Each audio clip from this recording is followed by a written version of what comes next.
जय भीम साथियों। साल 1926 की ये बात है। महाराष्ट्र में एक केस बहुत चर्चित हुआ। पिछड़ों और अधिकारों के लिए लड़ने वाले दो एक्टिविस्ट ने किताब लिखी और किताब में ब्राह्मणवाद की आलोचना थी और उससे भी बढ़कर बाल गंगाधर तिलक जैसे नेताओं के लिए और अपशब्दों का इस्तेमाल भी हुआ था और किताब के ऊपर बड़ा हंगाम हुआ और हंगाम इतना बड़ा हुआ कि मामला अदालत में भी पहुंचा और केस की पैरवी करने वाले बड़े नाम बड़ी फीस वाले थे, जबकि एक्टिविटीज के पास ऐसा कोई नहीं था। ऐसे में उनकी तरफ से इस केस को लड़ने आए वह शख्स जो आगे चलकर भारत का संविधान बनाने वाला बना और डॉक्टर बाबा साहेब आम्बेडकर। जब एक वकील के तौर पर डॉक्टर आम्बेडकर का जीवन कैसा था, आज के इस वीडियो में हम जानेंगे।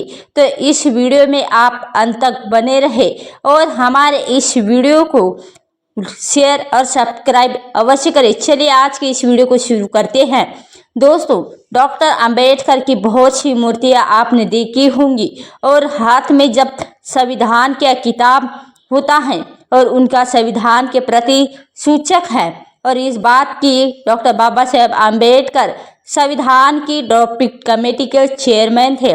डॉक्टर बाबा साहेब आम्बेडकर के स्रोत की चर्चा बहुत होती है और जब भी उनका नाम लिया जाता है संविधान निर्माता का टाइटल जरूर रहता है, लेकिन डॉक्टर बाबा साहेब आम्बेडकर की मूर्ति में एक और चीज है जो उनकी पहचान का अभिन्न अंग है, वो उनका पहना हुआ कोट जो डॉक्टर बाबा साहेब आम्बेडकर पहना होता है। और भारत के संविधान के एक्सपर्ट कहते हैं कि भारत के संविधान की भाषा ऐसी है कि साफ पता चलता है कि वकीलों ने ऐसे लिखा था, जो कि डॉक्टर बाबा साहेब आम्बेडकर सही भी बात थी, क्योंकि संविधान सभा के कई सदस्य बैरिस्टर थे और आज़ादी के आंदोलन में शामिल कई नेता बड़े बड़े वकील थे। उस जमाने में उन्हें कोई अफोर्ड नहीं कर पाता था, इसलिए जब अगर अन्ना सेठ ना हो तो भी वह दोनों केस लड़ते थे और क्रांतिकारियों के मोतीलाल नेहरू, महात्मा गांधी, दादा भाई नौरोजी, चित्तरंजन दास, जवाहरलाल नेहरू और सैयद हसन अली, ये सब बड़े नामचीन वकील थे और वकालत पढ़ने के लिए तब लंदन जाना पड़ता था और पैसा लगता था। और जब मोतीलाल नेहरू जैसे नेताओं ने आज़ादी के आंदोलन के लिए काफ़ी कुछ किया, लेकिन ये भी यहाँ से सच है कि ये सब संपन्न परिवारों, ज़्यादातर मजबूत परिवार से आते थे और इनका परिवार पैसा खर्च और दे सकता था और इसलिए ये लोग बाहर भी जा भी सकते थे।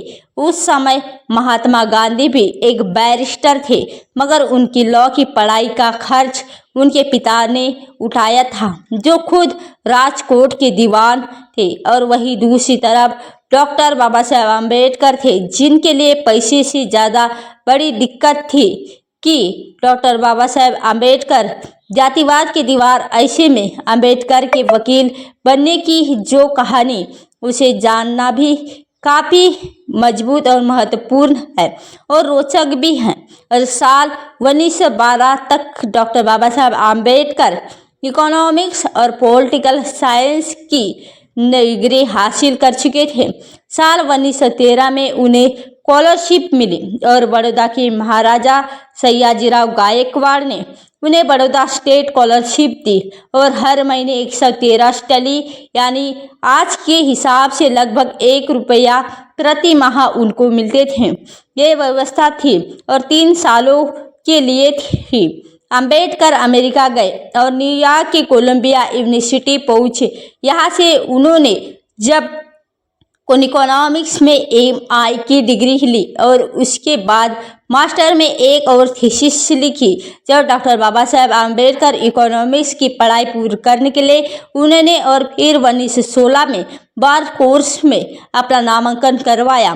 बार कोर्स यानी वकालत की पढ़ाई डॉक्टर बाबा साहेब आम्बेडकर एक कोर्स पूरा कर पाते, इससे पहले ही उनकी स्कॉलरशिप खत्म हो गई, यानी जो वजीफा मिलता था वो खत्म हो गया, जिस कारण डॉक्टर बाबा साहेब आम्बेडकर जून 1917 में उन्हें भारत वापस आना पड़ा। और डॉक्टर बाबा साहेब आम्बेडकर के पास तब भारत आने के लिए भी पैसे नहीं थे। वह वापस कैसे जाएंगे, पैसा इकट्ठा कैसे हुआ, इसका भी जिक्र किस्सा है, और जिसका जिक्र धनंजय कीर ने अपने किताब doctor Baba Saheb Ambedkar life and mission में किया। तो दोस्तों, उस समय आने जाने के लिए और उनके लिए सिर्फ पानी का जहाज इस्तेमाल होता था, और बाबा साहेब आम्बेडकर जब जहाज से अपने कुछ किताबें भिजवा रहे थे, लेकिन उस जहाज पर एक जर्मन सप्री ने हमला कर दिया, और हमले में उनका सामान बिखर गया और गीला हो गया और बर्बाद हुआ, और किताबें भी बर्बाद हो चुकी थी। किताबें सप्लाई करने की जिम्मेदारी थॉमस और उनकी कंपनी की थी।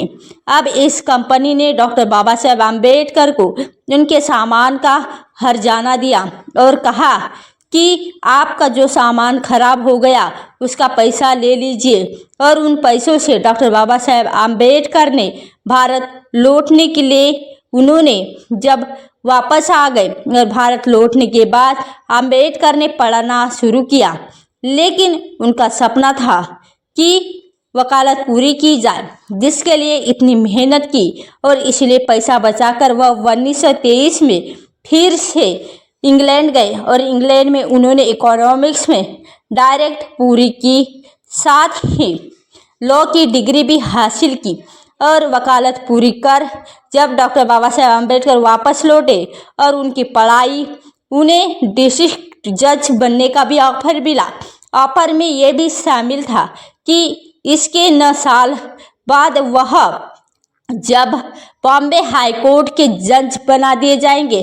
अंबेडकर ये मानने से भी इनकार किया, और जब उनका मानना था कि इससे उनके व्यक्तिगत आज़ादी कम हो जाएगी।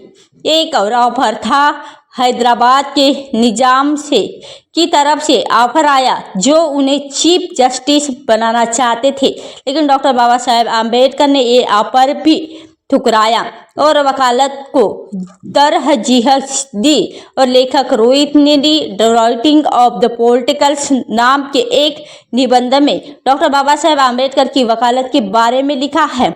और साल 1920 के दशक में जब डॉक्टर बाबा साहेब आम्बेडकर के पास कम दाम के केस होते थे और उनकी फीस भी वह बहुत कम लेते थे, स्थिति कुछ यूँ ही थी कि घर जब चलाना हो तो, और उनके साथ साथ लॉ कॉलेज में पढ़ाना भी शुरू किया।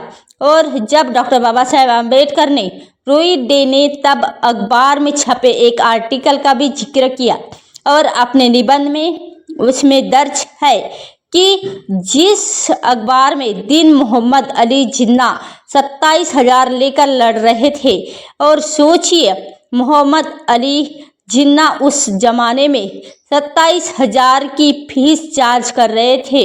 और उसी दिन डॉक्टर बाबा साहेब आम्बेडकर ने एक मुस्लिम रिटायर्ड स्कूल टीचर का केस ₹1 में लड़ा था, और आम्बेडकर की सबसे ज़्यादा केस मजदूरों के लड़े, लेकिन ऐसा भी नहीं था कि जब मुस्लिम या गरीबों के लिए ये केस लड़ते थे। डॉक्टर बाबा साहेब आम्बेडकर द्वारा लड़े गए सबसे फेमस केस है कपूरताला के महाराजा के।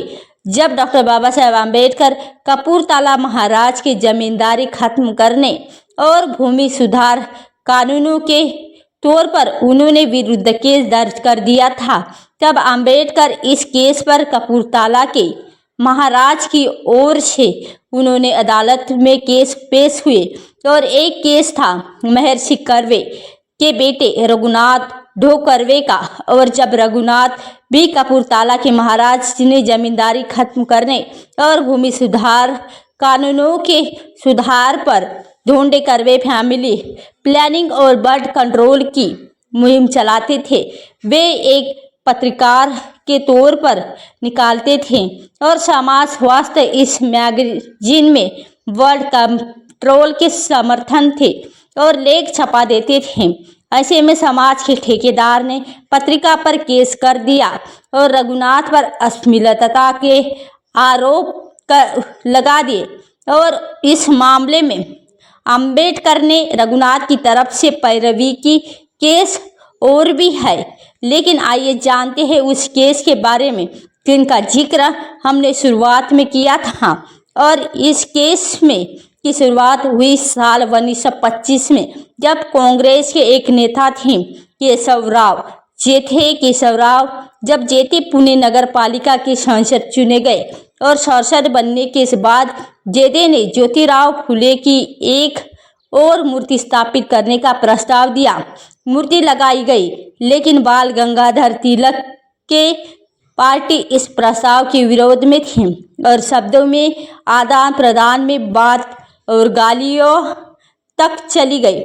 और इससे गुस्सा होकर इस गाली गलौज से गुस्सा होकर केशवराव जेठे और दिनकर राव जवालकर ने तय किया कि वह एक किताब लिखेंगे और प्रतिष्ठित मराठी लेखक।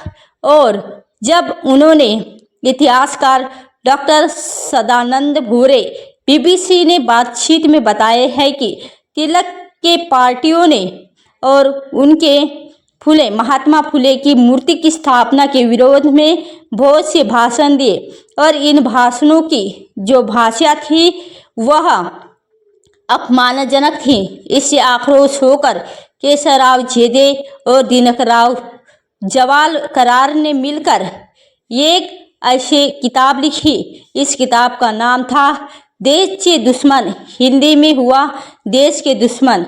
और किताब में मूलतः ब्राह्मणवाद की आलोचना थी। बस उन्होंने अपनी किताब डॉक्टर बाबा साहेब आम्बेडकर ने लिखा है कि किताब में उन्होंने केशवराव जेठे और दिनकरराव ने लिखा है कि जब ब्राह्मण समाज ने भारत का सत्यानाश किया, यह बात अपने आप में लोगों का एक पारा गर्म करने के लिए बहुत ज़्यादा थी, लेकिन ज़्यादा हंगामा इस बात से हुआ कि आगे किताब में महाराष्ट्र के बहुत बड़े नेता बाल गंगाधर तिलक और उनके साथी विष्णु शास्त्री था और लक्ष्मण बलवंत भूपंत गप ने एक पांडे नामी वकील थे और उनके सामने खड़े होने के बावजूद हौसला कम लोगों में था। ऐसे में एक आदमी ने हिम्मत की और डॉक्टर भीमराव अंबेडकर से वह केस कोर्ट में अभियुक्तों की तरफ से पेश हुए और उन्होंने अपनी दलील में दो तर्क दिए। और पहला, जब जिन दो लोगों का नाम किताब में है वह अब जिंदा नहीं है, और दूसरा, जिस व्यक्ति ने मामले में मुकदमा दर्ज करवाने का भी अधिकार नहीं है। और अंबेडकर यही नहीं रुके और आगे कहते गए, चूँकि ये किताब किसी खास ब्राह्मण की नहीं बल्कि पूरे समुदाय के खिलाफ लिखी गई है और इसी वकील पूरे समुदाय के प्रतिनिधित्व नहीं करता है, इसलिए मुकदमे पर कोई तुक नहीं बन रहा है। और कोर्ट ऑफ लॉ में तकनीकी तर्क दे रहे थे। और जब डॉक्टर बाबा साहेब आम्बेडकर की इन दलीलों के बाद अदालत का फैसला आया, अदालत ने माना कि किताब में लिखा गलत व्यवहार और उनकी ही कुछ श्रेणी में बिल्कुल आता है, लेकिन ये अवैध नहीं है। और डॉक्टर बाबा साहेब आम्बेडकर एक केस जीत गए। इस केस के बाद समय समय पर डॉक्टर बाबा साहेब आम्बेडकर ने वकील का कोट पहना, लेकिन वकालत के करियर को बहुत ज़्यादा वक्त नहीं दे पाए और अपने एक्टिविटीज़ के चलते जातिवाद और छुआछूत के खिलाफ उनको बहुत बड़ी लड़ाई लड़नी थी और जिन्होंने लड़ी भी। और आम्बेडकर ने अपना ज़्यादातर वक्त उस लड़ाई को लड़ने दिया।